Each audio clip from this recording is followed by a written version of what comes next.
Okay, here we go. This is The Herd, wherever you may be and however you may be listening. iHeartRadio, Fox Sports Radio, FS1. Show is rolled today. Michael Vick's been on. Trenton Dilfer. Ben Volen hammered the Patriots from New England. 14 of the 16 games next weekend can clinch a playoff spot. It's incredible. Playoff teams. 14 of the 16 have playoff teams. That's incredible. This league is on fire. This is the best NFL season of my life. I've said this to you, Joey. It's the best NFL season of my life. The good quarterbacks are almost overwhelmingly healthy. We got a bunch of new quarterbacks I love watching play. Good God. Josh Allen won this weekend. Baker won this weekend. Well, yeah, the rookie quarterbacks. Lamar Jackson. And Darnold was great and didn't win. But, God, the young quarterbacks are everywhere. And your Dolphins will finish 500. What's new? You know. Every year. One of these years, we'll catch on to the wave. 7-9. Let me try Wildcat again. That was a good year for us. The Wildcat year. Yeah, let's do something like that. Change it up. Just a new offense. God, it's just been an unbelievable year. So 15 minutes from now, the always outspoken former NFL linebacker great Sean Merriman stops by. Best for last, we sum up every NFL game in 3 words. But the Eagles beat the Rams in Los Angeles last night. Rams have now dropped 2 straight, and their cool head coach, Sean McVay, knows they need to turn things around. We got to be able to figure this out and figure it out fast, because these last couple weeks we're doing things that are totally uncharacteristic of what good football teams do, what we've done through the first handful of games this season. Everybody's got a hand in this, and we got to get it figured out fast. 2 months ago on this show, I peeled back off the Rams. I said, I don't buy this team. Too much glitz, too much glamour, too many stars, no depth. They'll pay a price for this. Everybody was slobbering over Sean McVay, smarter than everybody else. What has this team done? They've never won a playoff game. Folks, here's the truth about the Rams. They're building a $5 billion stadium, the most expensive stadium in America. And they just brought the team to town. They are selling PSLs like crazy, and they signed stars and overpaid for them so they can sell personal seat licenses and pay some of the bill. It's a lot of sales pitch. It's a lot of glamour. It's a lot of glitz. The Chargers crosstown have none of it and have a much deeper roster and a much better roster. Ndamukong Suh, no longer productive. Aqib Talib, like him a lot, past his prime. Dante Fowler was a bust in Jacksonville, and they gave up draft picks for him. Brandon Cooks, receiver, disappears in big games. 3rd team, 3 years. Ask yourself, if I'm wrong, and this is not about sales pitch and glitz, what have they accomplished? Head coach of the year, offensive player of the year, defensive player of the year, special teams coach of the year, all personal accomplishments. If you overpay for anything in any business, you overpay for employees, you overpay for parts, you overpay for services rendered, you overpay on your lease. If you overpay on stuff, you're going to have to save money elsewhere. They don't have any depth. The Chargers don't have the stars across town, but they have depth. 3 great receivers, 4 running backs who can play. Rams have 1, Todd Gurley. Hurts an ankle, limps a little, they're toast. Now, I got nothing against the Rams. I think the Rams are interesting. I think they're good. But a lot of this story so far is sales pitch and glamour and oh, wow, and personal accomplishments.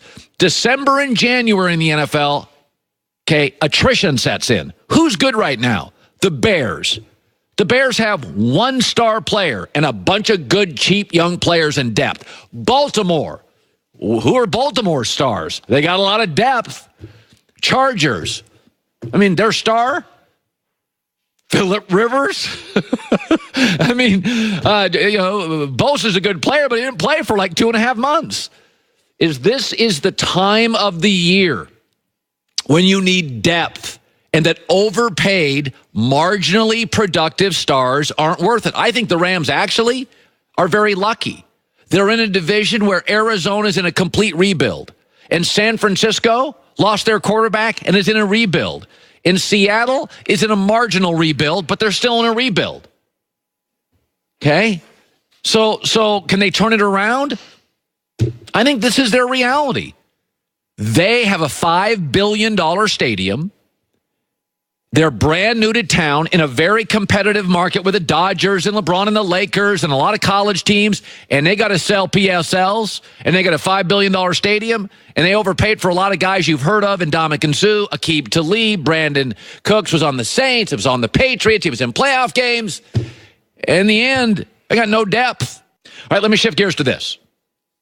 One of the reasons I like the NFL more than college football, I learned stuff. Seasons are long, teams start hot, they have injuries. You learn a lot during NFL season. This weekend is we thought we were going to get all the clinching. It was all the chaos. Let me ask you, yesterday the Cowboys get shut out. People are freaking out. What did we really learn about the Dallas Cowboys yesterday? Dak's limited. We all kind of knew that, right? Other than the fanboys. They lost on the road off emotional wins with less to play for and a team with a superstar quarterback. You do realize Las Vegas favored the Colts. It was our bet of the week. Fanboys and pom-pom wavers in the media got shocked. Every pro gambler in America was on the Colts. There was no new discovery here. Dallas has had one transformational moment this year, that win over New Orleans. Yesterday, shut out by the Colts. Didn't learn anything. That doesn't mean anything. I look for games when I learn something. You know what I learned yesterday in the Colts-Cowboys game? That the Colts' offensive lines and defensive lines with a bunch of young guys are way ahead of schedule.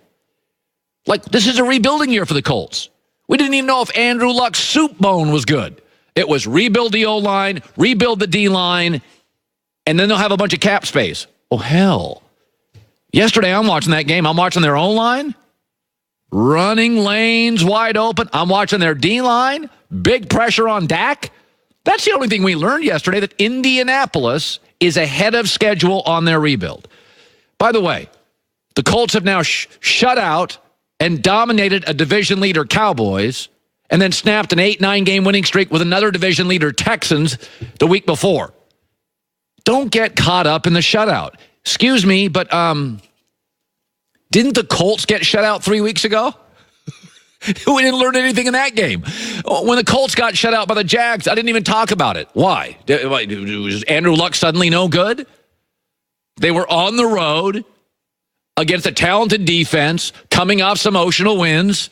They had some nice, before that emotional wins, they went on the road. They didn't match the urgency of Jacksonville, and they went down there, and the Jags got defensive players and pressure, and they got overwhelmed and didn't score a thing, and who cares? Well, you forget about it. A week later, nobody cared. Nobody cares about this Dallas game. Dallas is exactly what we thought they were going into the game. Really good young defensive talent, especially in the front seven. Superstar running back who needs to play really, really well and give you about 130, 150 yards for Dak to be more effective. But if Dak doesn't get Zeke's 140 yards, doesn't get Amari Cooper breaking tackles for touchdowns, didn't. The Cowboys had more than average penalties, did. Well, Dak's not going to do much against an aggressive young defense that's way better than anybody thought at this point. The reason I like the NFL more than college football, I feel like I learn things week to week. It's a week-to-week league. Alabama, Clemson going to play for the national title again. I'm not learning much. Dallas is fine. They're going to be a playoff team. They're going to host a playoff game. And if it's low scoring and Dak gets support, they'll win that game. But if Zeke runs for 80 yards and they have a few penalties and Amari Cooper gets doubled and taken away, then Dallas won't win a playoff game. And what I learned, you don't want any part of Indianapolis. They are playing with house money. Be very careful about these young teams that are ahead of schedule, that aren't supposed to be good until next year. The Colts playing with no pressure, a red-hot quarterback, a coach and a quarterback aligned with tremendously talented rookies and first-year players all over the roster. That's the only thing I learned. The outspoken former great linebacker Sean Merriman is coming up next in our three-word NFL game. Are you looking for the perfect gift this holiday season? Well, then look no further than Untuck It, the original Untucked shirt. Listen, Untucked shirts were designed to be worn out, untucked. so they fall at the just right length. Have one on today. They have more than 50 fits. It's the perfect gift for every shape, every size, every body on your list. Tall, short, doesn't matter. Slim, athletic, long torso guy. It's the go-to for your holiday occasions, casual to dressy. And over the next 2 weeks, you're going to get invited to more parties than you do on average, unless you're a hipster, and I'm not. And you got to have the right look, and you don't want to tuck stuff in. You want to be cool. There's also 50 Untuck It stores around the country. It's always been really easy with this company. Untuckit.com, promo code HERD. Every time that gets you 20% off your entire first purchase. Untuckit.com is your solution to perfecting casual. Remember, promo code is HERD, H-E-R-D, for 20% off your entire first purchase. The original Untucked shirt.